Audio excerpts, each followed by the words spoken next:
Hello and welcome to blade learner. I am Sudhanshu. स्वागत है आप सभी का इंडियन इकोनॉमिक डेवलपमेंट की सीरीज में। चैप्टर 2 पे थे हम लोग। इंडियन इकोनॉमी 1950 टू 1990 के 40 सालों में जो भी डेवलपमेंट्स हुए उनको देख रहे थे। हमने लैंड रिफॉर्म्स को देखा, हमने प्लानिंग को देखा, why there was a need of economic planning ये भी देखा, प्लानिंग के जो बेसिक गोल्स होते थे उनके बारे में पढ़ा।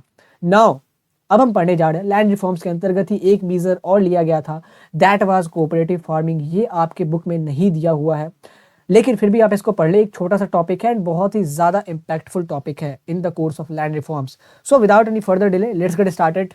कोऑपरेटिव फार्मिंग हमने सबसे पहले ये चारों कंपोनेंट्स ऑफ लैंड रिफॉर्म्स इनको देख लिया था कि what was abolition of intermediaries, किस तरीके से जमींदारी एबोलिशन एक्ट पारित किया जाता है, किस तरीके से कंट्रोवर्सी क्रिएट होती है जिसको लेके फिर राइट टू प्रॉपर्टी को लीगल राइट में ट्रांसफर कर दिया जाता है। पहले ये फंडामेंटल राइट्स हुआ करता था। देन टीनेसी रिफॉर्म्स के बारे में हमने देखा कि किस तरीके से रेंट का रेगुलेशन करा जाता है, टेन्योर्स फिक्स करा जाता है टीनेंट्स का, उसमें भी स्पेशली जो टीनेट्स एट विल वाले लोग थे उनका। देन लैंड सीलिंग हमने देखा कि किस तरीके से मैक्सिमम लिमिट लगाई गई किसी भी पर्सन द्वारा होल्ड की जाने वाली ज़मीन के ऊपर। देन फर्दर कंसोलिडेशन हमने देखा किस तरीके से छोटे छोटे टुकड़ों का कंसोलिडेशन करा गया, लेकिन ये क्यों काम नहीं करता, क्यों इतना इम्पैक्टफुल नहीं हुआ, उस रीज़न को भी हमने देखा। रेटिपिज्म की बात करी, करप्शन की बात करी एंड किस तरीके से इन्फ्लुएंशियल किसान अपने लिए अच्छी जगह ज़मीन लेते थे, इसको भी हमने देखा था। So that was in the components of land reform. That were the four important measures of land reforms. Now अब हम एक छोटा सा और हिस्सा पढ़ेंगे लैंड रिफॉर्म्स का, जो कि आपके बुक में शायद दिया ना गया हो लेकिन ये इंपॉर्टेंट है। अगर आप इसको अपने आंसर्स में फ्रेम करते हैं then it would be very decorative for you. Now coming to the cooperative farming.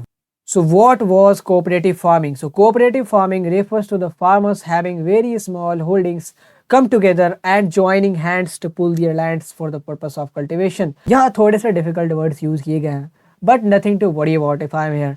आपको क्या समझना है, let's make it easy through pictures. यहाँ पे 5 किसान हैं। लेट सपोज इनका हम नोमेनक्लेचर करते हैं। दिस इज किसान A, B, C, D and further E. इन पांचों के पास छोटी छोटी ज़मीनें हैं। लेट सपोज कि यहाँ पे आप देख सकते हैं various portion plots of land. तो ए के पास ये ज़मीन है, बी के पास ये है, सी के पास ये है, डी के पास ये है एंड लेट सपोज ई के पास ये ज़मीन है। होता क्या था, ये छोटी छोटी ज़मीनें हैं। पहले क्या होता था, छोटे छोटे जो किसान होते थे वो इंडिविजुअली अपना अलग से खेती किया करते थे। जैसे ए अपनी ज़मीन पे अलग से खेती करेंगे, बी जो किसान है वो अपनी ज़मीन पे अलग से खेती करेंगे, सी वाले अलग से करेंगे, डी वाले अलग से करेंगे, ई वाले अलग से करेंगे। इसमें क्या होता है कि आप अगर इंडिविजुअली खेती कर रहे हो तो आपके पास लिमिट हो जाती है। You can not invest much, क्योंकि बर्डन तो आप ही पे आएगा इन्वेस्टमेंट का।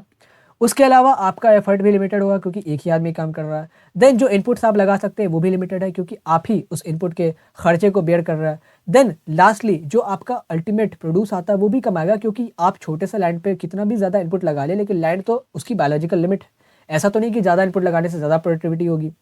तो इन सारे इश्यूज़ को सॉल्व करने के लिए सरकार ने क्या कहा किसानों को, जैसे मान लीजिए ये 5 किसान हैं, इनको क्या कहा कि भाई तुम लोग ये देखो, तुम लोग 5 किसान हो, तुम्हारी ज़मीनें आसपास में हैं, तुम लोग ऐसा करो कि तुम लोग साथ में खेती करो।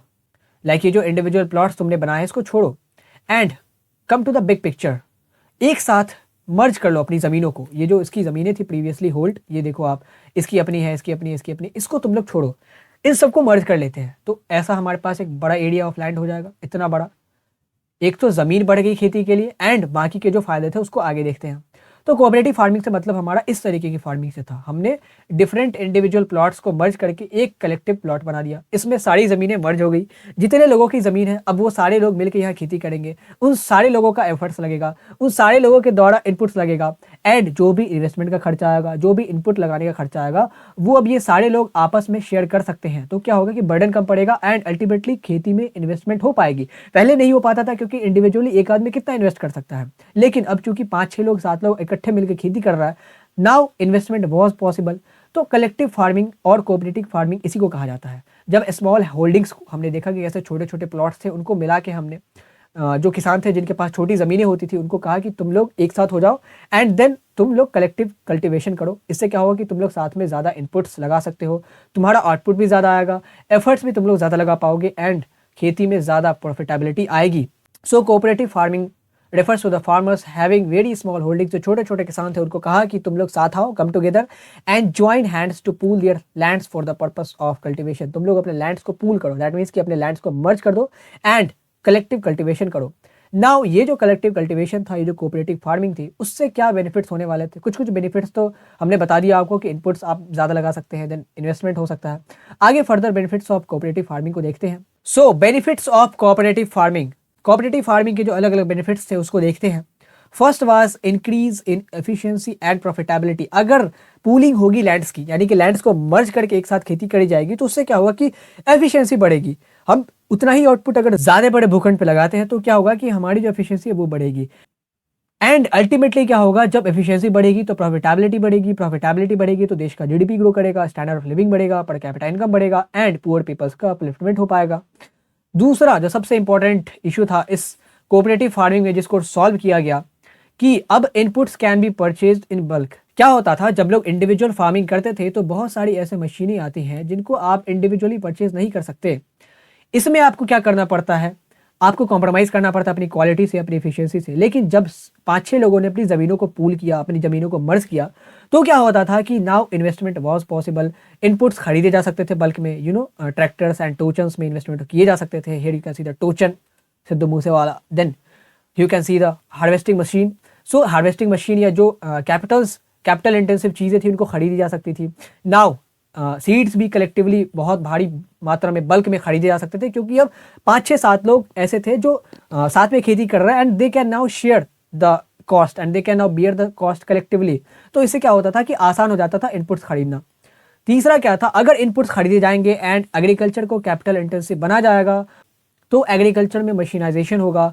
एंड जब एग्रीकल्चर में मशीनाइजेशन होगा, देन जो सबसे इंपॉर्टेंट चीज़ होगी वो क्या होगा कि एग्रीकल्चर में जब आपने मशीनाइजेशन कर दिया तो एक तो प्रोडक्टिविटी बढ़ेगी एंड ऊपर से हमारा जो एग्रीकल्चर था इन द कॉलोनियल एरा वो बहुत ही ज़्यादा ख़राब था, बहुत ही ज़्यादा बैकवर्ड था। हम वही प्रिमिटिव टूल्स इस्तेमाल करते आ रहे थे, हो एंड प्लो एंड जो भी चीज़ें थी उन्हीं को इस्तेमाल करते आ रहे थे, जो भी प्रिमिटिव एंड मिडावल टूल्स होते थे। लेकिन जब मशीनाइजेशन होगा तो नई नई चीज़ें आएंगी, ट्रैक्टर्स आएंगे, हार्वेस्टिंग मशीन्स आएंगे, नए नए थ्रेशर्स आएंगे, नई नई सीड्स का हम इस्तेमाल कर पाएंगे, नई नई फर्टिलाइजर खरीद पाएंगे। So now mechanisation of agriculture was possible. And जब मशीनाइजेशन पॉसिबल हो सकता है एग्रीकल्चर में, जब मशीनीकरण हम कर सकते हैं एग्रीकल्चर का, तो क्या होगा कि अल्टीमेटली जो पुअर फार्मर्स थे, छोटे छोटे किसान जिनकी ज़मीनें टुकड़ों में बटी हुई थी, उनको हमने कहा कि भाई तुम एक साथ आ जाओ, मर्ज कर लो। जैसे पहले क्या होता था कि जैसे 5 किसान हैं तो 2 एकड़ की ज़मीन इसके पास है, 2 एकड़ इसके पास है, 2 एकड़ इसके पास है, 2 एकड़ इसके पास है, 2 एकड़ इसके पास है। अब हमने कहा कि देखो तुम लोग आपस में मर्ज कर लो, दैट मीन्स कि जो कलेक्टिवली 10 एकड़ है वो उसका एक प्लॉट बन जाएगा इन पाँचों की ज़मीनों को मिला के। एंड ये कब पॉसिबल था, जब ये जो पाँचों किसान हैं इनकी ज़मीन आस-पास में हो, तभी पॉसिबल था। तो इन ये मिला के टोटल 10 एकड़ हो गया। एफर्ट लगाने वाले भी ज़्यादा लोग हैं एंड हमारी ज़मीन का जो साइज़ है वो भी बढ़ गया एंड कॉस्ट को बियर करने वाले भी लोग बढ़ चुके हैं। तो mechanisation was possible, inputs can be purchased in bulk and that would be resulted into the efficiency, increase in efficiency and ultimately that would be resulted into the increase in profitability of agriculture। and इससे क्या होता है कि ultimately upliftment होता poor farmers का। that was the main goals of land reforms। so that's it in the cooperative farming। that's it कि क्या benefits थे cooperative farming के, किस तरीके से इसको किया जाता था एंड किस तरीके से इससे poor farmers का upliftment possible था। So that's it in this lecture. And अब हमने सारे लैंड रिफॉर्म्स को पढ़ लिया है, एबॉलिशन ऑफ जमींदारी से लेके, टेनेंसी रिफॉर्म से लेके, लैंड सीलिंग से लेके, कंसोलिडेशन ऑफ लैंड होल्डिंग से लेके कोऑपरेटिव फार्मिंग तक। अब हम एक लेक्चर लेंगे जिसमें कि हम कंक्लूड करेंगे लैंड रिफॉर्म्स के इम्पैक्ट को, कि लैंड रिफॉर्म्स का इम्पैक्ट कितना पड़ता है, कितना ये सक्सेसफुल रहा, कितना अनसक्सेसफुल रहा, जहाँ सक्सेसफुल रहा वहाँ क्या रीजंस थे, जहाँ अनसक्सेसफुल रहा वहाँ क्या कारण थे। So that's it for today. Hope you have enjoyed it, hope you have understood the concept। Thank you for watching, have a great day।